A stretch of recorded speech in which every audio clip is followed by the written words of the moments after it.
कहा गया है सुना गया है कोई न बोले, कहा गया है सुना गया है कोई न बोले, ज़बां दराजों को मशवरा है कोई न बोले।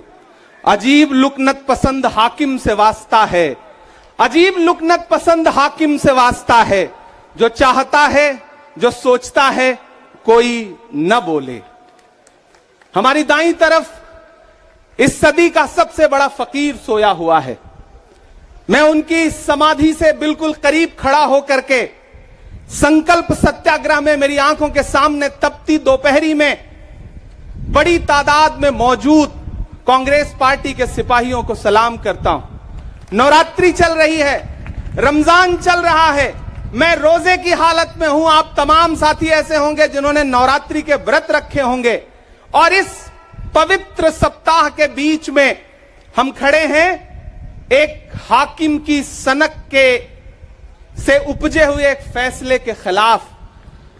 दोस्तों, भारत के लोकतंत्र के लिए एक मुश्किल लम्हा है ये। याद करिए, जब हाकिम की सनक की वजह से आप लाइनों में लग करके अपने पैसे बदलवाने के लिए बैंकों के साथियों से विनती कर रहे थे, चरौरी मिन्नत कर रहे थे, तब सबसे बड़ी आवाज बन के कौन बोल रहा था? राहुल गांधी। नतीजा क्या निकला? उनकी एसपीजी सुरक्षा वापस ले ली गई।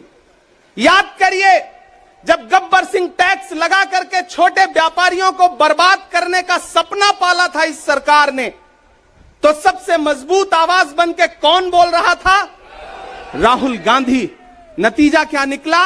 हजारों करोड़ रुपए खर्च करके उनके पीछे ट्रोल आर्मी लगा दी गई। उनकी इमेज खराब करने के लिए जितने तरीके अपना सकती थी भारतीय जनता पार्टी उसने अपनाया। याद करिए कि जब राफेल के मुद्दे पर, राफेल में हुई लूट के खिलाफ एक अकेला शख्स पूरे देश में खड़ा होकर के चौकीदार से पूछ रहा था कि आपकी चौकीदारी का सवाल है, बताइए सच्चाई क्या है, तब उनके पीछे 55 घंटे उन्हें ईडी के ऑफिस में बिठा करके पूछताछ की गई। मेरे भाई, उस शख्स ने क्या गुनाह किया? क्या कसूर है उनका? उनका कसूर इतना है कि जब देश में नफरतें सर चढ़ करके बोल रही थी तो उस शख्स ने कहा कि मैं भारत जोड़ने के लिए अपने पैर के छालों की परवाह किए बगैर 4000 किलोमीटर चलूंगा। यह कसूर है राहुल गांधी का। यह कसूर है राहुल गांधी का कि वह एक शहीद पिता के बेटे हैं। यह कसूर है उनका।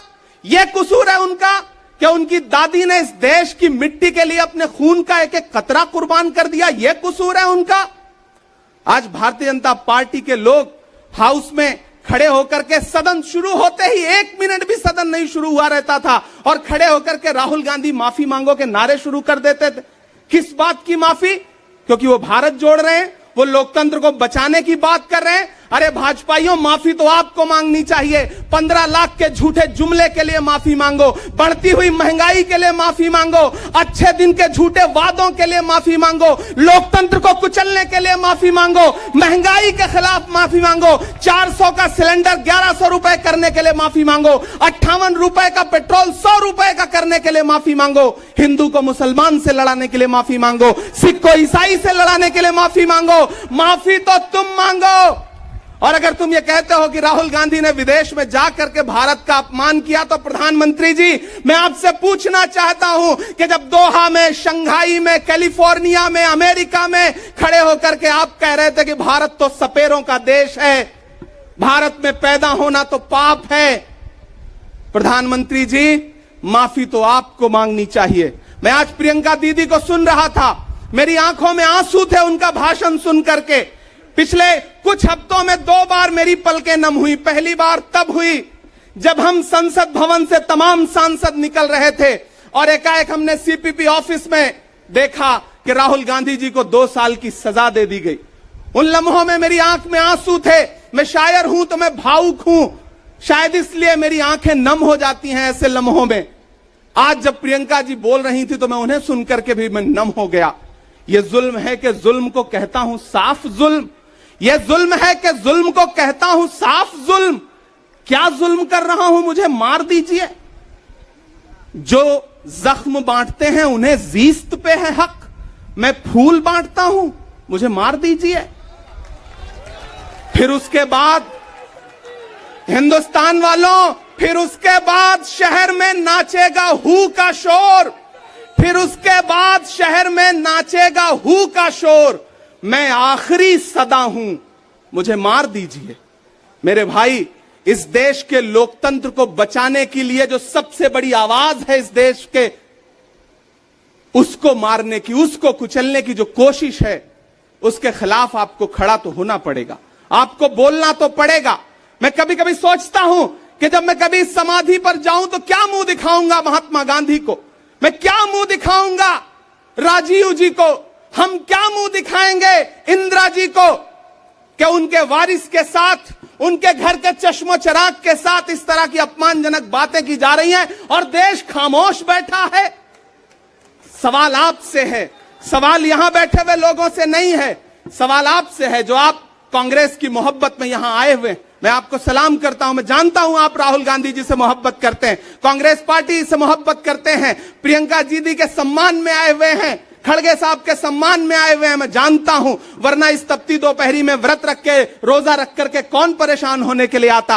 आपको मोहब्बत है पार्टी से, लेकिन नया पाने की चाहत में पुराना छूट जाता है। तुझे अपनाऊं तो मुझसे जमाना रूठ जाता है। मोहब्बत पढ़ने लिखने में बहुत आसान है, लेकिन मोहब्बत को निभाने में पसीना छूट जाता है। मैं जानता हूं कि आप पसीने के बीच भी, आप तपती दोपहरी के बीच भी यहां बैठे हैं। क्यों? क्योंकि आपके मन में पीड़ा है, आप देख रहे हैं कि लोकतंत्र को किस तरह से कुचला जा रहा है। मेरे भाई, ये एक मुश्किल वक्त है। मैं इस मंच पर खड़ा होकर के, गांधी समाधि के इस मंच पर खड़ा होकर के पूरे देश का आह्वान करता हूं कि अब समय राहुल गांधी के सत्याग्रह का नहीं है। अब राहुल गांधी जी से आगे बढ़कर के देश के एक एक व्यक्ति के ऊपर बात आ गई है। एक ऐसी आवाज जो आपके लिए संसद में बोल रही थी, कसूर क्या था? उन्होंने प्रधानमंत्री जी के भ्रष्टाचारी मित्रों के खिलाफ आवाज उठाई। उन्होंने पूछा कि 20,000 करोड़ रुपया कहां से आया अडानी की कंपनियों में। उन्होंने पूछा कि नीरव मोदी ने, ललित मोदी ने, मेहुल चौकसी ने जो इस देश को लूटा है, उसका जवाब प्रधानमंत्री जी को देना पड़ेगा। अगर प्रधानमंत्री जी इतना कहने से आप राहुल गांधी जी की सदस्यता ले लेंगे तो हम तमाम सांसद तैयार हैं, ले लीजिए हमारी सदस्यता, लेकिन हम रुकने वाले नहीं हैं, हम झुकने वाले नहीं हैं, हम मुसलसल बोलते रहेंगे। मैं हिंदुस्तान के लोगों से कहना चाहता हूं कि हमने सहराओं में हासिल किया आसानी से, तुम समंदर में भी रहकर न मिले पानी से।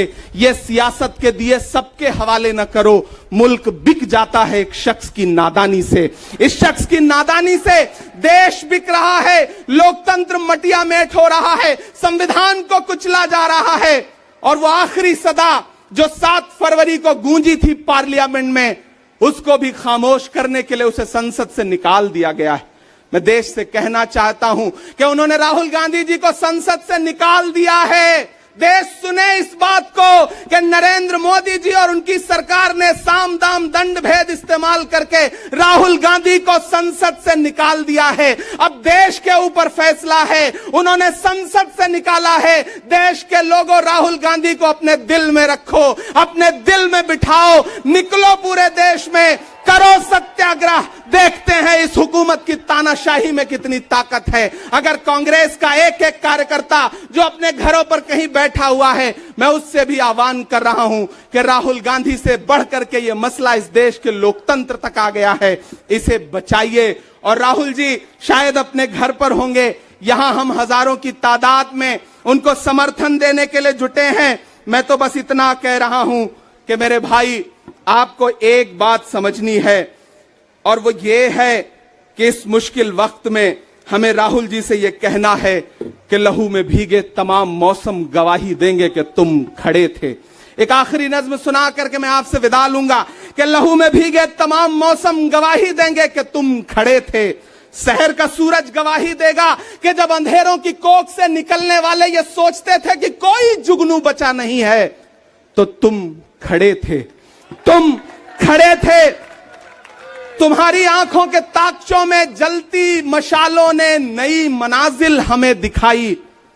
तुम्हारे भाई, तुम्हारी बहनें, तुम्हारी माएं, तुम्हारी मिट्टी का जर्रा जर्रा गवाही देगा कि तुम खड़े थे। हमारी धरती के जिस्म से जब हवस के मारे ये सोचते थे कि सियाह जोंकों की तरह चिमटे तो तुम खड़े थे। तुम्हारी हिम्मत, तुम्हारी अजमत और इस्तकामत तो वो हिमालय है कि जिसकी चोटी तलक पहुंचना न पहले बस में रहा किसी के, न आने वाले दिनों में होगा। सो आने वाली तमाम नस्लें गवाही देंगी कि तुम खड़े थे, कि तुम खड़े थे। हम तमाम लोग, मैंने कहा ना, बहुत सारे लोग यहां व्रत रख करके आए हुए हैं, मैं रोजे से हूं। हम तमाम लोग इस देश के लोकतंत्र को बचाने के लिए राहुल गांधी जी के साथ अलल ऐलान खड़े हैं, खड़े रहेंगे और एक एक सांस तक उनके साथ खड़े रहेंगे। ये हमारा राहुल गांधी जी से वादा है। जिसे खौफ नहीं है मुरझाने का, हम उस गुल के साथ खड़े हैं। कैसा भी दौर आए लेकिन हम राहुल के साथ खड़े हैं। कल भी खुलकर साथ खड़े थे, आज भी खुलकर साथ खड़े हैं। कैसा भी दौर आए लेकिन हम राहुल के साथ खड़े हैं। शुक्रिया।